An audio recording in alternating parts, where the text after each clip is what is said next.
Okay, kind of. The title isn't clickbait, but there's a big asterisk next to it.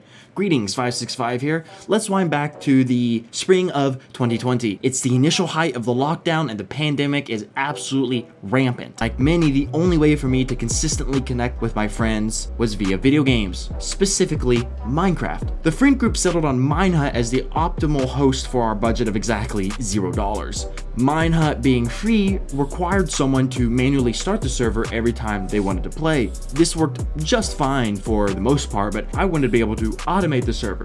So I did. Minehut offers an API, or offered, they still do, you'll see.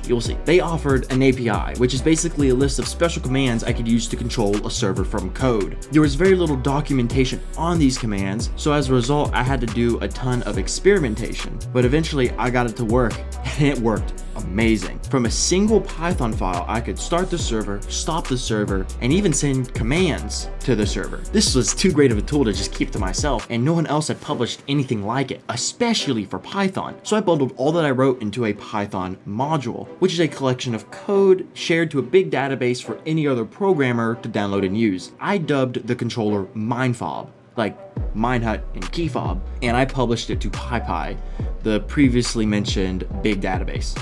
And then I shortly forgot about it. Next year, during the summer of 21, in the middle of a youth retreat to the beach, I remembered that I even published minefob in the first place. So out of curiosity, I went and Googled PyPy stats website to see how many downloads my module had gained.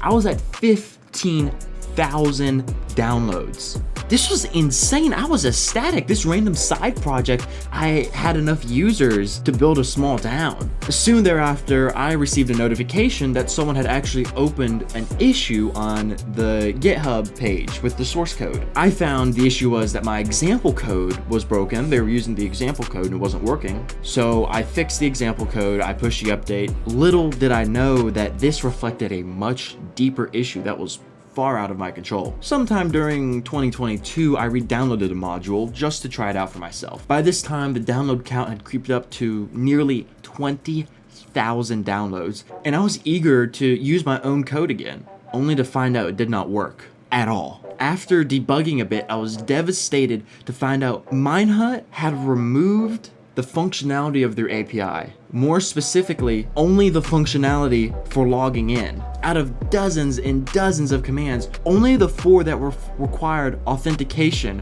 were suddenly depreciated. I called a friend to tell him about the topic and he began to laugh, saying, "Dude, you shut them down." Did I? So I dug around the Internet Archive. Minehut had 2 sites that some employees or volunteers or someone had made for the documentation, and I checked both. One had no records on the archive and was not active anymore. The other's archives didn't go back far enough. So I checked the GitHub. I found the repository that the current documentation site pulled from. I checked the commit history, and there it was. Roughly 4 months after my module was published, these endpoints that had been available for years were suddenly removed. So in short, I published a Python module that massively spiked the usage of an API of one of the most popular Minecraft server hosts, causing them to disable parts of their API rather than make it an official feature, and probably because they want people to use the official dashboard so they can be exposed to more ads because it's a free service. All from a random summer project I made when I was barely 14. Ultimately, whether the API shut down because of me or it was just a really well-timed coincidence is something I'll never truly know. It's hidden to the sands of time. But I'm perfectly fine claiming I was responsible though. It makes a much better story. Thank you for watching. Let me know what you guys thought in the comments. If you guys think I was the one actually responsible or it was just a really good coincidence. If you liked it, subscribe and leave a like. If you didn't like it for some reason, leave a dislike because you're still farming engagement for me. And yeah, have a great day.